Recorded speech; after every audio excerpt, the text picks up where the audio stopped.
പ്രിയ കുട്ടികളെ, 8ാം ക്ലാസ്സിൽ നമ്മളിപ്പം പഠിച്ചുകൊണ്ടിരിക്കുന്നത് ബഹുഭുജങ്ങൾ എന്ന പാഠമാണ് അല്ലെ. കഴിഞ്ഞ ക്ലാസ്സിലെ അതിന്റെ പുറംകോണുകളുടെ ചില ആശയങ്ങളാണ് നമ്മൾ മനസ്സിലാക്കിയത്. അതിന്റെ തുടർച്ചയായിട്ടുള്ള ഭാഗങ്ങൾ പഠിക്കാൻ വേണ്ടി നിങ്ങൾ മുൻപ് പഠിച്ചിട്ടുള്ള ചില കാര്യങ്ങൾ ഞാൻ നിങ്ങളുടെ മുന്നിൽ ഒന്നുകൂടി ഓർമ്മയ്ക്കായിട്ട് വെക്കുകയാണ്. ബഹുഭുജങ്ങളുടെ വശങ്ങളുടെ എണ്ണം അറിഞ്ഞാൽ അകക്കോണുകളുടെ അളവ് അഥവാ തുക കാണാൻ നമുക്കറിയാം അല്ലെ. ഒരു ബഹുഭുജത്തിന് 7 വശങ്ങളാണുള്ളതെങ്കിൽ അതിന്റെ അകക്കോണുകളെല്ലാം കൂട്ടിയാൽ എത്ര കിട്ടുക? എത്ര ഉണ്ടാവുക? 7 2 കുറച്ച് 7 - 2 ഇൻറ്റു 150 നമുക്ക് നമ്മൾ പഠിച്ചിട്ടുണ്ട് അല്ലെ. 5 150 ഇത് നമ്മൾ പഠിച്ചാണ്. 10 വശങ്ങളാണുള്ളതെങ്കിലോ എത്ര കിട്ടും? 8 150 കിട്ടും. ഇതൊക്കെ നമ്മള് മനസ്സിലാക്കിയതാണ്.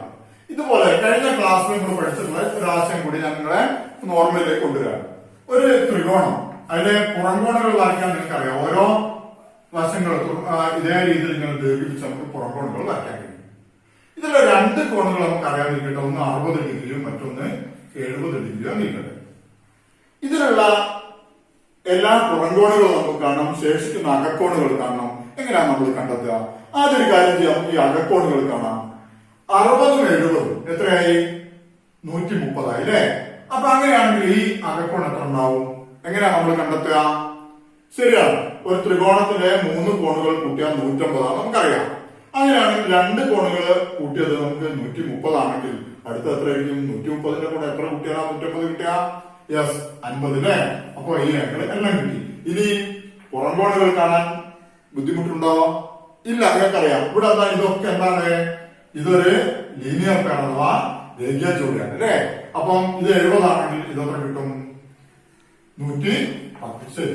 ഇനി അടുത്തതോ? ഇങ്ങനെയാണ് ബാക്കിയുള്ളതൊക്കെ പറഞ്ഞ 50ന്റെ കൂടെ ഇവിടെ എത്ര വരേണ്ടി വരും? ഇത് രേഖീയ ജോഡി, ഇതും രേഖീയ ജോഡിയാണ് അല്ലെ. എത്ര വരും? 130. ഇതെത്ര വരും? 60 ആണെങ്കിൽ 120. ഇങ്ങനെ കിട്ടിയല്ലോ. ഏത് നിങ്ങൾക്ക് ഇതുപോലെ എഴുതാൻ കഴിയും. ചതുർഭുജാണെങ്കിലും പഞ്ചഭുജാണെങ്കിലും ഒക്കെ ഇതുപോലെ പുറംകോണുകള് നിങ്ങൾക്ക് എഴുതാൻ. നിങ്ങൾക്ക് ഇവിടെ നമ്മൾ പരിചയപ്പെടുന്നത് ഈ പുറംകോണുകളുടെ പ്രത്യേകത. നേരത്തെ നമ്മൾ കണ്ടു. നേരത്തെ അകക്കോണുകളുടെ തുക കാണാൻ വശങ്ങളുടെ എണ്ണം അറിഞ്ഞാൽ n-2 × 180 എന്നൊരു പ്രത്യേകത നമ്മൾ കണ്ടു. ഇതുപോലെ പുറംകോണുകളുടെ തുകയ്ക്ക് എന്തെങ്കിലും പ്രത്യേകത ഉണ്ടോ? നമുക്ക് ത്രികോണത്തിൽ തന്നെ തുടങ്ങാം. ഈ വരച്ചിരിക്കുന്ന ത്രികോണങ്ങളുടെ പുറംകോണുകൾ കൂട്ടി നോക്കിയാൽ എത്ര ഉണ്ട്? എത്രയാണ്? 110ഉം 130. ഏതെല്ലാം കൂട്ടണ്ടേ? 110ഉണ്ട്, 130ഉണ്ട്, 120ഉണ്ട്. എല്ലാം കൂടി കൂട്ടിയാൽ എത്ര കിട്ടുന്നത്? 0 6 3 അല്ലെ. 360 ഇതെല്ലാം കൂടി കൂട്ടിക്കഴിഞ്ഞാല് 360. നമുക്കിനി ഒരു ചതുർഭുജം നോക്കിയാണോ? ചതുർഭുജത്തിന്റെ പുറംകോണുകളുടെ തുക എത്ര നോക്കുക? ഒരു ചതുർഭുജമുണ്ട്. ഇതിന് ഞാൻ സൈഡുകൾ ഇങ്ങനെ നീട്ടി വരച്ചുകൊണ്ട് അതിന്റെ പുറംകോണുകള് എഴുതുന്നത്. ഇതിന്റെ 2 കോണുകള് ഉദാഹരണമായിട്ട് ഇത് 3 ഞാൻ എഴുതുന്നിരിക്കട്ടെ. 70 60 110 ഇങ്ങനെയാണ് ഇരിക്കട്ടെ. ഇതിന്റെ പുറംകോണുകളെല്ലാം എങ്ങനെ കണ്ടെത്താം? നമുക്കിനി ഒരു അകക്കോണ് കാണാനുണ്ട് അല്ലെ. എന്താ ഈ അകക്കോണിന്റെ പ്രത്യേകത? നമുക്കറിയാം ഇതൊരു ചതുർഭുജാണ്. 4 കൂട്ടിയാൽ 4 കോണുകളും 4 വശമാണെങ്കിൽ നമ്മൾ പഠിച്ചിട്ടുണ്ട്. 2 150 ആണ്. 360 ആയിരിക്കും അല്ലെ. ഇതെത്ര ഉണ്ട്? 70 60 എത്രയായി? 130 130ഉം 110ഉം 240 ആയി. 240 ആണെങ്കിൽ ഇതെത്ര ഉണ്ടാവും? 120 ഉണ്ടാവും അല്ലെ. 360 ആകെ ഇപ്പൊ എല്ലാം കണ്ടു. അങ്ങനെയാണെങ്കിൽ ഇതിന്റെ ഓരോന്നിന്റെ പുറംകോണുകൾ നമ്മൾ എഴുതി നോക്കുക. ഇതെത്ര ഉണ്ടാവുക? 120. എന്തുകൊണ്ട്? ഇത് രേഖീയ ജോഡിയാണ് അല്ലെ. അങ്ങനത്തെ എത്ര രേഖീയ ജോഡി ഉണ്ട്? ഇവിടെ രേഖീയ ജോഡി, ഇതൊരു രേഖീയ ജോഡി, ഇതൊരു രേഖീയ, 4 രേഖീയ ജോഡി ഉണ്ട് അല്ലെ. അപ്പം ഇതെത്ര കിട്ടും?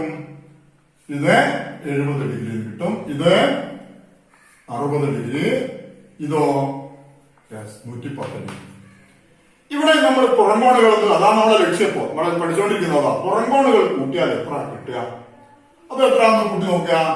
120 70 60 110 അല്ലെ. 0 9ഉം 6ഉം 15 16 ഒന്ന് ബാക്കിയുണ്ട്. 1 2 3 360. കണ്ടോ? വളരെ രസകരമായിരുന്നു ഈ ബന്ധം അല്ലെ. ത്രികോണത്തിന്റെ പുറംകോണുകൾ കൂട്ടിയപ്പോ നമുക്ക് 360 ആണ്. ഇനിയോ അടുത്തത് ഒരു ചതുർഭുജം എടുത്തപ്പോൾ ഇതാ കിട്ടി. ഇനി പഞ്ചഭുജത്തിനും ഒക്കെ ഈ ഒരു പ്രത്യേകത ഉണ്ടോ?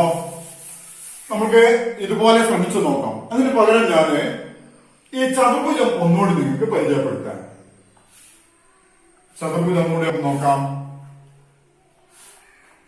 ഒരു ചതുർഭുജമുണ്ട്. ഇതിന് ഞാനിങ്ങനെ വശങ്ങൾ ദീർഘിച്ചുകൊണ്ട് പുറംകോണുകൾ വരച്ചിരിക്കുന്നു. ഇവിടെ എത്ര രേഖീയ ജോഡിയാണുള്ളത്? 4 രേഖീയ ജോഡിയാണ്. അതിൽ തന്നെ ഈ അകക്കോണുകള് ഉള്ളിലുള്ള ആംഗിള് നമുക്ക് എത്രയാണ് നമുക്കറിയാം. ചതുർഭുജം അതുകൊണ്ട് തന്നെ എത്രയാണ് നിങ്ങൾ പഠിച്ചത്? 4 വശമാണ്. 4 വശമാകുമ്പോ 2 × 150 ആകെ എത്ര രേഖീയ ജോഡി ഉണ്ട്? 1 2 3 4 4 രേഖീയ ജോഡി എന്ന് പറഞ്ഞാൽ 4 150 ഉള്ളിലുള്ള ഈ ആംഗിൾ കുറച്ചാൽ നമുക്ക് പുറംകോണുകൾ കിട്ടിയില്ലേ? അപ്പൊ 4 150 2 150 കുറച്ചാൽ എത്രയാ? യെസ്, 2 150. 2 150 പറഞ്ഞാൽ എത്രയാ? 360. ഇതുപോലെ നമ്മൾക്ക് പഞ്ചഭുജം ശ്രദ്ധിച്ചു നോക്കിയാൽ പഞ്ചഭുജത്തിന് ഈ രീതിയിൽ നമ്മൾ അവതരിപ്പിക്കാൻ ശ്രമിച്ചാല് പഞ്ചഭുജം ഇതിന്റെ ഓരോ സൈഡ് ഞാൻ നീട്ടിയിട്ട് ഇങ്ങനെ പുറംകോണുകൾ സൃഷ്ടിക്കാം അല്ലെ? ഇവിടെ എത്ര രേഖീയ ജോഡി ഉണ്ടാവും? ശരിയാണ്. എത്രയാണ്? 1 2 3 4 5 ഇങ്ങനെ 5 രേഖീയ ജോഡി. ഇതിൽ തന്നെ നമുക്ക് ഉള്ളിലുള്ള ആംഗിൾ നമുക്കറിയാലോ. അപ്പൊ 5 രേഖീയ ജോഡി എന്ന് പറഞ്ഞാല് 5 150 വരും. ആകെ 5 150. ഒരു പഞ്ചഭുജത്തിന്റെ ഇന്റേണൽ ആംഗിൾ അല്ലെങ്കിൽ അന്തരകോണുകള് എത്രയാണെന്നുള്ളത് നമുക്കറിയാം. തുക അല്ലെ? എത്ര ഉണ്ടാവുക? 3 150 ആണ്. 5 ആകുമ്പോ 5 - 2 × 150 അല്ലേ? അപ്പൊ 3 150. 3 150 കുറച്ചാല് ബാക്കി എത്ര കിട്ടുക? 5 150 3 150 പാല് 2 150 അല്ലെ? അതായത് അവിടെയും എത്ര തന്നെ? 360 തന്നെ. ഒന്നുകൂടി നമ്മൾ കണ്ടാലോ? ഇതുപോലെ ഷഡ്ഭുജം നോക്കുക. ഇതേപോലെ നമുക്ക് പറയാലോ. ഓരോ വശങ്ങൾ ദീർഘിപ്പിച്ചാല് എത്ര രേഖീയ ജോഡി ഉണ്ട് ഇവിടെ? യെസ്, 1 2 3 4 5 6 ഉണ്ട് അല്ലെ? 6 രേഖീയ ജോഡി ഏത് ഒഴിവാക്കിയാൽ നമുക്ക് അകക്കോണും പുറംകോണും കൂടി കൂട്ടിയതാണല്ലോ. അപ്പൊ നമുക്ക് പിന്നെ അകത്തുള്ള ഈ ഉള്ളിലുള്ള ഇന്റേണൽ ആംഗിൾ മൊത്തം എത്രയാണുള്ള കുറച്ചാ പോരെ? അപ്പൊ 6 150 എത്ര കുറയ്ക്കണ്ടേ? 6 വശം ഉണ്ടെങ്കിൽ എത്ര ആയിരിക്കും? ഇതിന്റെ ടോട്ടൽ ഇന്റേണൽ ആംഗിൾ എത്ര ആയിരിക്കും? ആകെയുള്ള ആന്തരകോണുകളുടെ തുക എത്രയായിരിക്കും? 4 150 ആയിരിക്കും. 4 150. അപ്പൊ എത്ര വരും? 6 150 4 150 കുറച്ചാല് 2 150. അപ്പൊ എത്ര ആയിരിക്കുന്നത്? 360. ഇപ്പം വളരെ രസകരമാണ് ഈ ബന്ധം അല്ലെ? ഇതുവരെ നമ്മൾ കണ്ട ബഹുഭുജങ്ങൾക്കെല്ലാം എത്ര തന്നെയാണ്? പുറംകോണുകളുടെ തുക എന്ന് പറയുന്നത് 360 തന്നെ.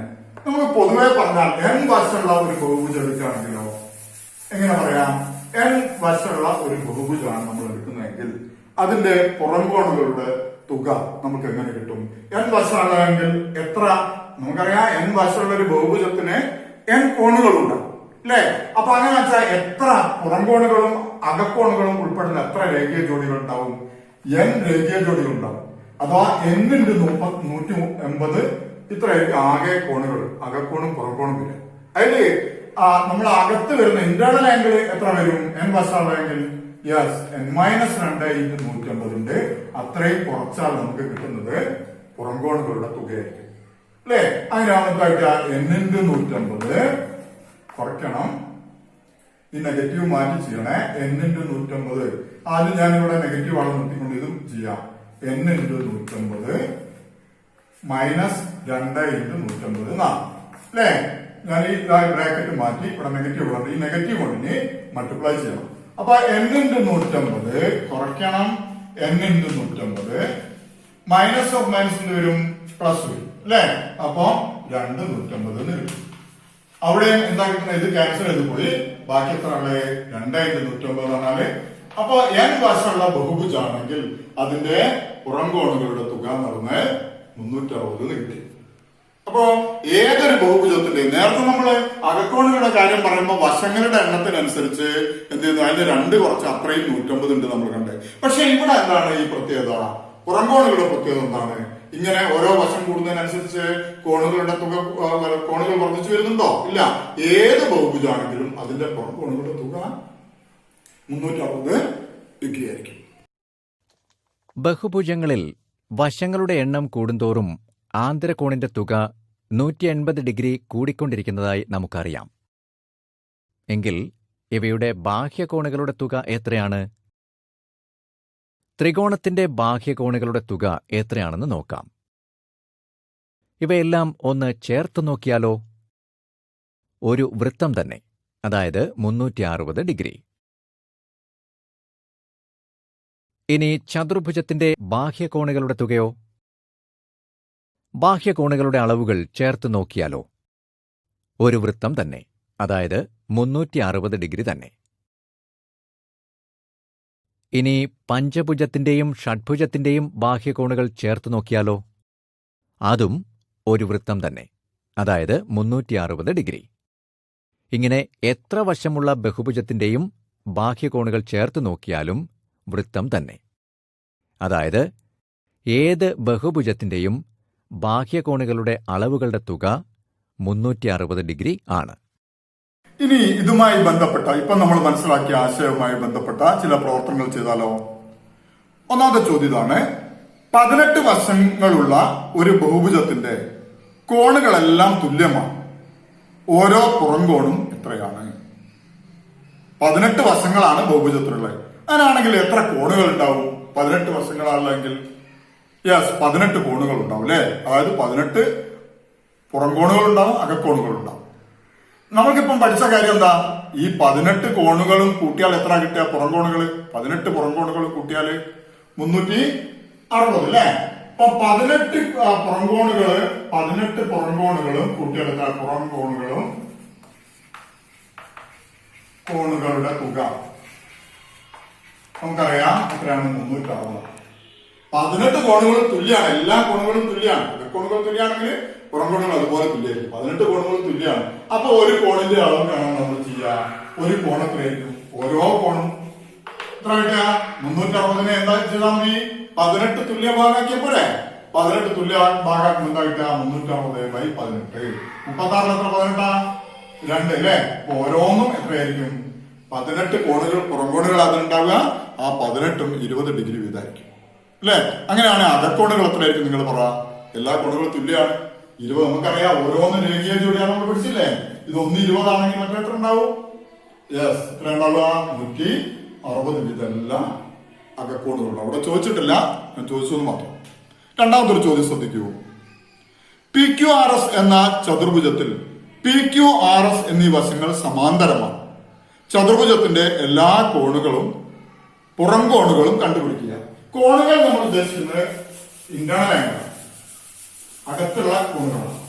അപ്പൊ നമുക്ക് എന്തെല്ലാം കാണണം? ഇതിന്റെ എന്തെല്ലാം പ്രത്യേകത? ഒരു ചതുർഭുജമുണ്ട്, ചിത്രത്തിൽ ശ്രദ്ധിക്കുക നിങ്ങള്.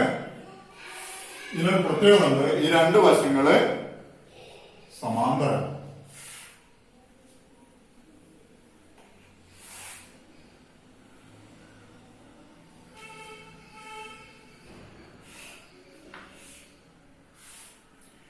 ഏതെല്ലാം വശങ്ങളാ? നമുക്ക് അതിന് പേര് കൊടുക്കാം. PQRS.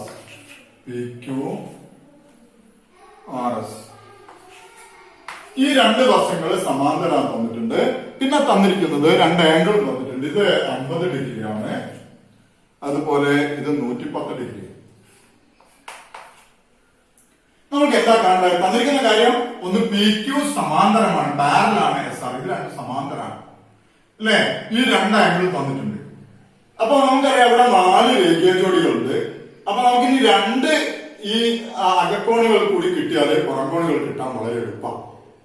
അപ്പൊ ഇത് കണ്ടുപിടിക്കാൻ നമുക്ക് 7ാം ക്ലാസ് പഠിച്ചിട്ടുള്ള 2 സമാന്തര വരകളുമായിട്ട് ബന്ധപ്പെട്ട ചില ആശയങ്ങളുണ്ടല്ലോ.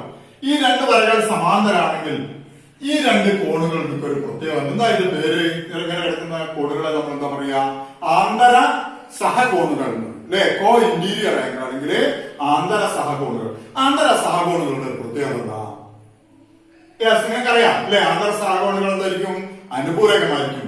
ഈ കഷ്ണം എടുത്ത് ഇവിടെ വെച്ചാൽ അത് രേഖീയ ജോഡിയായിരിക്കും, കൂടി ചേർന്നിരിക്കും. അഥവാ 2 150 ആയിരിക്കും. മനസ്സിലായോ? ഈ കഷ്ണം എടുത്ത് ഇവിടെ വെച്ചാൽ ചിത്രം കണ്ടാൽ തന്നെ അറിയാം 150 ആയിരിക്കും. അതായത് ഇത് 2 അനുകൂലമായിരിക്കും. അപ്പൊ ഇത് 50 ആണെങ്കിൽ ഇത് എത്ര കിട്ടും? 130 ഉണ്ടാവും. ക്ലിയർ അല്ലേ? അതേപോലെ തന്നെയാണ് ഇത് 2 സമാന്തരമായതുകൊണ്ട് ഇത് 2 എന്താണ്? ആന്തര സഹകോണുകളാണ് അല്ലേ? അപ്പൊ ഇത് 110 ആണെങ്കിൽ ഇത് എത്ര ഉണ്ടാവും പറഞ്ഞേ? യെസ്, ഇത് രണ്ടും അനുകൂലമായിരിക്കും അല്ലേ? അതായത് ഇത് 70 ഡിഗ്രി ഉണ്ടാവും. കിട്ടിയല്ലോ. 70 ഡിഗ്രി നമുക്ക് പുറംകോണുകൾ എഴുതാൻ എളുപ്പം. കാരണം എന്താ? ഇത് ഓരോന്നും എന്തായിരിക്കും? രേഖീയ ജോഡികളായിരിക്കും. ഇത് രേഖീയ ജോഡിയാണ്, ഇത് രേഖീയ ജോഡിയാണ്, അതുപോലെ ഇത് രേഖീയ ജോഡിയാണ്. ഓരോ ഭാഗത്തുള്ള കോണുകൾ നമുക്ക് എഴുതാലോ. ഇത് 50 ആണെങ്കിൽ ഇത് എത്ര വരും? യെസ്, എന്താണ് പ്രത്യേകത? 50ഉം 130 ആണ് അല്ലേ? എന്ന് പറഞ്ഞാൽ 150 കിട്ടാൻ. ഇപ്പൊ ഇത് രണ്ടും രേഖീയ ജോഡിയാണ്. ഇത് രണ്ടും രേഖീയ ജോഡിയാണ്. എത്ര കിട്ടുന്നത് പറഞ്ഞേ? ഇത് 70 ആണ്. അപ്പൊ ഇത് എത്ര വരും? യെസ്, 150ന്ന് 70 കുറച്ചത് അതെത്രയാണ്? 110. ശരിയാണല്ലോ. ഇത് 110 ആണ്. ഇപ്പൊ ഇത് എത്ര വരും? രണ്ടും കൂടി കൂട്ടിയാൽ 150 കിട്ടണം. എങ്ങനെ കിട്ടുക? 150 കുറയ്ക്കണം 110 അതെത്രയാണ്? 70. ഇതും അതുപോലെ 130 ആണ്. അപ്പൊ 130 എത്ര ചേർത്താലാണ് 150 കിട്ടുക? രണ്ടും രേഖീയ ജോഡിയാണല്ലോ. 50 കിട്ടും. ഇപ്പൊ എല്ലാ കോണുകളും കിട്ടിയില്ലേ? ഇത് നിങ്ങൾ നന്നായിട്ട് നോട്ടിലേക്ക് എഴുതി വെക്കുക. ഓരോന്നും എങ്ങനെയാണെന്നുള്ളത് മനസ്സിലാക്കി എഴുതി. നമുക്ക് അടുത്ത ചോദ്യം നോക്കാം. ഒരു ചതുർഭുജം വരച്ച് ഏതെങ്കിലും രണ്ട് മൂലകളിലെ കോണുകൾ അടയാളപ്പെടുത്തുക. ഇവയുടെ തുകയും മറ്റു രണ്ട് മൂലകളിലെ അകക്കോണുകളുടെ തുകയും തമ്മിൽ എന്തെങ്കിലും ബന്ധമുണ്ടോ? ഇതാണ് പ്രശ്നം. നമുക്ക് ചെയ്യേണ്ട ആദ്യം ഏതെങ്കിലും രണ്ട് മൂലകളുടെ പുറംകോണുകൾ അടയാളപ്പെടുത്താനാണ്. ഉദാഹരണമായിട്ട് ഇവിടെ ഞാനിത് ഒരു 80 ഡിഗ്രി ആണെന്നിരിക്കട്ടെ. 80 ഡിഗ്രി. ഇത് ഒരു 95 ഡിഗ്രി എന്നിരിക്കട്ടെ. അങ്ങനെയാണെങ്കിൽ നമുക്ക് ഇത് തമ്മിൽ എന്തെങ്കിലും ബന്ധമുണ്ടോ എന്നാണ് ചോദ്യം. ആദ്യം നമുക്ക് ഉദാഹരണം നൽകിയിട്ട് കൊടുക്കാം, പിന്നെ ചര ഉപയോഗിച്ച് ഇത് പറയാൻ ശ്രമിക്കാം. അപ്പൊ ഈ രണ്ട് കോണുകൾ തന്നിട്ടുണ്ട്. അങ്ങനെയാണെങ്കിൽ ഈ പുറംകോണുകൾ തന്നാല് നമുക്ക് എന്ത് ചെയ്യാൻ പറ്റും? ഈ അകക്കോണുകൾ കണ്ടുപിടിക്കാൻ കഴിയും അല്ലെ? ഇത് എത്ര ഉണ്ടാവും? ഇത് 50 ആണെങ്കിൽ ഇത് എത്ര ഉണ്ടാവും? 100 ഉണ്ടാവും. യെസ്. ഇത് 95 ആണെങ്കിലോ ഇത് എത്ര ഉണ്ടാവുന്നത്? യെസ്, എത്ര ഉണ്ടാവുക? 85 ഉണ്ടാവും. എന്തുകൊണ്ടാണ് ഇങ്ങനെ വന്ന? രേഖീയ ജോഡിയാണ് അല്ലെ? ഇത് 50 ആണെങ്കിൽ 100 ഉണ്ടാവും. കഴിഞ്ഞ കണക്കിലൊക്കെ നമ്മൾ കണ്ടതാണ്. ഇതുപോലെ ഇത് 95 ആണെങ്കിൽ 95 5ഉം 100 150 കിട്ടണമെങ്കിൽ അപ്പൊ 85 വേണം. ഇത് 55 കിട്ടി. അങ്ങനെയാണെങ്കിൽ ഈ രണ്ട് കോണുകളും എങ്ങനെ കണ്ടുപിടിക്കും? തുക ഈ രണ്ടുകൾ. ഇപ്പൊ ഇതിന് ഞാൻ പി എന്നും ഇതിന് ക്യൂ എന്നും കൊടുക്കാൻ നിൽക്കട്ടെ. പി പ്ലസ് ക്യൂ എത്ര കിട്ടും? നമുക്കറിയാം, ഒരു ചതുർഭുജത്തിന്റെ 4 കോണുകൂടി കൂട്ടിയാൽ എത്രയാ? 4 വശാണല്ലേ? ഇപ്പൊ 2150 അഥവാ 360 നമുക്കറിയാം. അപ്പൊ ഈ പി പ്ലസ് ക്യൂ എന്തായിരിക്കും കിട്ടുക? പി പ്ലസ് ക്യൂ സമം യെസ് എന്താണ്? 360 ഇത് രണ്ടും കൂട്ടിയത് കുറച്ചാൽ 185 കുറച്ചാൽ മതി അല്ലെ? എത്ര ആൻസർ കിട്ടുക? 10 5 കുറച്ചാൽ 5. ഇവിടെ 5 ഉണ്ട്. 15 8 കുറച്ചാൽ 7 1 175 കിട്ടും. 175. പി പ്ലസ് ക്യൂ സമം 175 ആണ്. ഇതെത്രയാണെങ്കിൽ ഈ പുറംകോണുകൾ കൂട്ടിയാൽ എത്ര കിട്ടുക? 80ഉം 95 കൂട്ടിയാല് 5 9 8 17 രണ്ടും ഒരേ അളവല്ലേ? ഇത് 175 ആണ്, ഇത് 175. അതായത് രണ്ട് പുറംകോണുകളുടെ തുക എന്ന് പറയുന്നത് ശേഷിക്കുന്ന രണ്ട് അകക്കോണുകളുടെ തുകയ്ക്ക് തുല്യമാണ് എന്നുള്ള ആശയം കിട്ടിയല്ലോ. ഇത് നമുക്കൊരു അക്ഷരം ഉപയോഗിച്ചും ഇതേപോലെ സമർപ്പിക്കാമല്ലോ.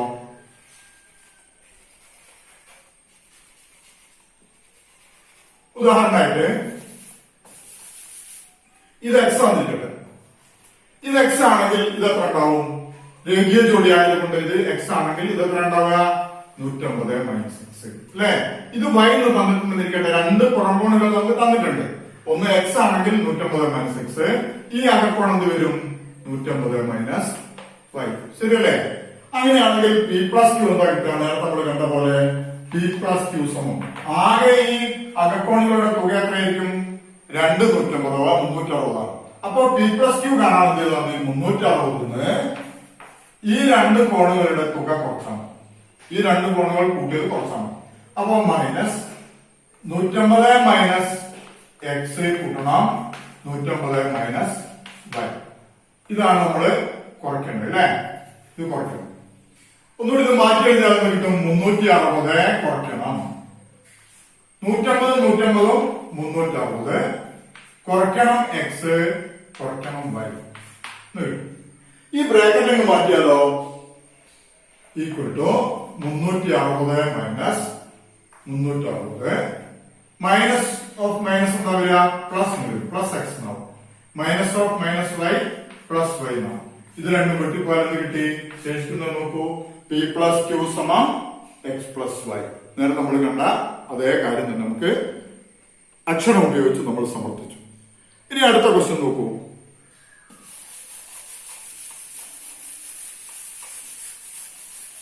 അടുത്ത ചോദ്യം ഇതാണ്. കോണുകളെല്ലാം തുല്യമായ ഒരു ബഹുഭുജത്തിന്റെ ഒരു ബാഹ്യകോൺ ബഹുഭുജത്തിന്റെ ഒരു അകക്കോണിന്റെ 2 മടങ്ങാണ്. അതിലെ ഓരോ കോണും എത്ര ഡിഗ്രിയാണ്? കോൺ എന്ന് ഉദ്ദേശിക്കുന്നത് ആന്തരകോണാണ്.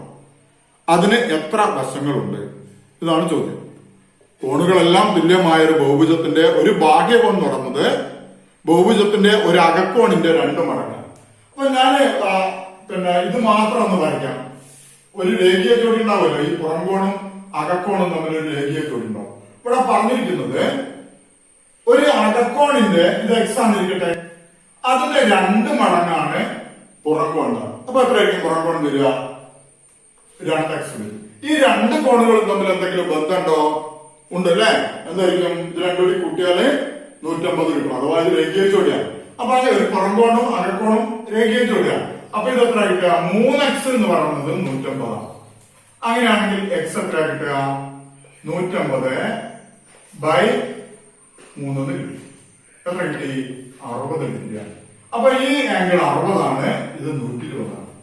അപ്പൊ ഇതിന് എത്ര വശമുണ്ട് എങ്ങനെയാണ് കാണുക? അത് അടുത്തൊരു ചോദ്യം ഉണ്ടല്ലോ. അപ്പൊ ഈ കോണുകളെല്ലാം തുല്യാന്ന് പറഞ്ഞുകൊണ്ട് തന്നെ എല്ലാ അകക്കോണുകളും 60 ഡിഗ്രി ആയിരിക്കും. ഇനി അടുത്ത ചോദ്യം, ഇതിന് എത്ര വശങ്ങളുണ്ട് എന്നുള്ളതാണ്. നമുക്കറിയാം എത്ര വശം ഉണ്ടെന്ന് എങ്ങനെയാണ് കണ്ടുപിടിക്കുക? ഇത് എല്ലാ കോണുകളും തുല്യമായിട്ടുള്ളതാണ്. അങ്ങനെയാകുമ്പോൾ വശങ്ങളുടെ എണ്ണം കാണാൻ നമ്മൾ എന്ത് ചെയ്താൽ മതി? ആകെ ബാഹ്യകോൺ എന്ന് പറയുന്നത് അഥവാ പുറംകോണുകളുടെ തുക എന്ന് പറയുന്നത് 360. അങ്ങനത്തെ ഒരു കോണിന്റെ അളവ് എത്ര കിട്ടിയാൽ നമുക്ക് 120 ആണ്. അപ്പൊ 360 എത്ര? 120 3. അതായത് 3 വശമുള്ള ബഹുഭുജം ഇതെന്നാണ്. അഥവാ നമുക്ക് എന്താ പറയാം? ത്രികോണാണ്. ഏത് തരം ത്രികോണ? എല്ലാ കോണുകളും 60 ഡിഗ്രി വീതമാണ്. അപ്പൊ നമുക്ക് എന്ത് പറയാം? ഇത് ഒരു സമഭുജ ത്രികോണാണ് എന്ന് പറയാം. ക്ലിയർ ആയോ? അവസാനത്തെ ഒരു ചോദ്യം. ഇതില് 3 പാർട്ട് ഉണ്ട്. അപ്പൊ നന്നായി ശ്രദ്ധിക്കുക. ചോദ്യം ഇതാണ്. ഒരു ബഹുഭുജത്തിന്റെ പുറംകോണുകളുടെ തുക അകക്കോണുകളുടെ തുകയുടെ 2 മടങ്ങാണ്. പുറംകോണുകളുടെ തുക അകക്കോണുകളുടെ തുകയുടെ 2 മടങ്ങാണ്. ആ ബഹുഭുജത്തിന് എത്ര വശങ്ങൾ ഉണ്ടെന്നാണ് അതിന്റെ ഒന്നാമത്തെ പാർട്ട്. പുറംകോണുകളുടെ തുക അകക്കോണുകളുടെ തുകയുടെ പകുതിയാണെങ്കിലോ എന്നുള്ളതാണ് രണ്ടാമത്തെ. ഈ ബന്ധമാണ് നമുക്ക് അതിൽ പറയുന്നത്. അകക്കോണുകളുടെ തുകയുടെ പകുതിയാണെങ്കിലോ ഇതാണ് രണ്ടാമത്തെ പ്രശ്നം. മൂന്നാമത്തെ, തുകകൾ തുല്യമാണെങ്കിലോ. നമുക്കൊന്നുകൂടി ചോദ്യം ഞാൻ വായിക്കാം. ഒരു ബഹുഭുജത്തിന്റെ പുറംകോണുകളുടെ തുക അകക്കോണുകളുടെ തുകയുടെ 2 മടങ്ങാണ്. ആ ബഹുഭുജത്തിന് എത്ര വശങ്ങളുണ്ട്? പുറംകോണുകളുടെ തുക അകക്കോണുകളുടെ തുകയുടെ പകുതിയാണെങ്കിലോ തുകകൾ തുല്യമാണെങ്കിലോ. ഇതാണ് പ്രശ്നം. ആദ്യം പറഞ്ഞിരിക്കുന്നത് നോക്കുക. പുറംകോണുകളുടെ തുക അകക്കോണുകളുടെ തുകയുടെ 2 മടങ്ങ്. അകക്കോണുകളുടെ തുക എന്താ നമ്മൾ പഠിച്ചത്? n വശമുള്ള ഒരു ബഹുഭുജത്തിന്റെ അകക്കോണുകളുടെ തുക നമ്മൾ പഠിച്ചത് n-2 × 150 ആണ്. അല്ലെ? ഇനി ഇതിൽ പറഞ്ഞിരിക്കുന്നത് പുറംകോണുകളുടെ തുക അകക്കോണുകളുടെ തുകയുടെ 2 മടങ്ങാണ്. അകക്കോണുകളുടെ തുക ഇതാ നമ്മൾ കിട്ടി. അതിന്റെ 2 മടങ്ങാണ് ഇത് പുറംകോണുകളുടെ തുക. പുറംകോണുകളുടെ തുക നമുക്കറിയാം, മാറാത്ത നമ്പറാണ് അല്ലേ? അത് 360 ആണ്. ഏത് ബഹുഭുജത്തിന്റെയും പുറംകോണുകളുടെ തുക 360. അതായത് 360 എന്ന് പറയുന്നത് അകക്കോണുകളുടെ തുകയുടെ 2 മടങ്ങാണ് എന്നാ പറഞ്ഞിട്ടുള്ളത്. അങ്ങനെയാണെങ്കിൽ നമുക്ക് വശങ്ങളുടെ എണ്ണം എന്ന് പറഞ്ഞാൽ എന്നാ അതാണ് കണ്ടുപിടിക്കുന്നത്. അപ്പൊ എന്ത് കിട്ടും? 2 150 എന്ന് പറഞ്ഞാൽ 360 ആണ്. n-2 × 360 എന്ന് പറഞ്ഞാല് 360 കിട്ടും. ഇതിന് n-2 എന്താ കിട്ടുക? ഇൻറ്റു 360 ഇപ്പുറത്തേക്ക് പോകുന്നതാവും 360/360 അല്ല കിട്ടുക. 360/360 എത്രയാണ്? 1 അല്ലേ? ഇത് 1 കിട്ടി. n-2 ഒന്നാണ്. അപ്പൊ n സമയം കിട്ടി 3. അതായത് എന്തായിരിക്കും? ഇത് 3 വശമുള്ള ബഹുഭുജാണ്. അതായത് എന്തായിരിക്കും തമ്മിലുള്ള ബന്ധം? എന്തായിരിക്കും? നേരത്തെ നമ്മൾ കണ്ട അതേ പ്രശ്നമാണ്. അതായത് അകക്കോണുകളുടെ തുക എന്ന് പറയുന്നത് ഇതിന്റെ തുകയുടെ 2 മടങ്ങാണ് കിട്ടിയത്. അതായത് 150ന്റെ 2 മടങ്ങാണ് 360. അപ്പൊ ത്രികോണാണ് ആദ്യത്തെ രൂപം എന്ന് കിട്ടി. രണ്ടാമത്തെ പ്രശ്നം എന്താ? പുറംകോണുകളുടെ തുക അകക്കോണുകളുടെ തുകയുടെ പകുതിയാണെങ്കിലോ എന്നാണ്. ഇത് മാറി. പുറംകോണുകളുടെ തുക എന്ന് പറഞ്ഞാൽ ഇതാണ്, അതായത് 360. ഇതെന്താ പറഞ്ഞ? അകക്കോണുകളുടെ തുകയുടെ പകുതിയാണ് 360 എന്ന് പറയുന്നത്. ഇതാണ് അകക്കോണുകളുടെ തുക. n വശമുള്ള ഒരു ബഹുഭുജത്തിന്റെ അകക്കോണുകളുടെ തുക എന്ന് പറഞ്ഞാൽ n - 2 150. അതിന്റെ പകുതിയാണ് 360 എന്ന് പറഞ്ഞിട്ടുണ്ട്. അപ്പൊ ഇത് നമുക്ക് ഇത് രണ്ടും ഹരിച്ചു കഴിഞ്ഞാൽ എത്ര കിട്ടും? 90 കിട്ടും അല്ലെ? 150ന്റെ പകുതി 90 ആണ്. അപ്പൊ n - 2 × 90 എന്ന് പറഞ്ഞാൽ 360 ആണ്. അപ്പൊ n - 2 എന്ന് കിട്ടും 360/90. എത്ര ഉണ്ട്? 90 360 4 കേട്ടോ അല്ലെ? 4. ഇപ്പൊ n സമം കിട്ടും. n - 2 4 ആണെങ്കിൽ n സമം എന്താ വരിക?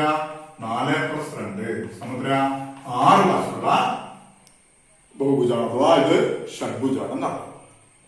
ഇനി അടുത്തൊരു പ്രശ്നം കൂടി ഉണ്ടല്ലോ ഇതില്. എന്താണ്?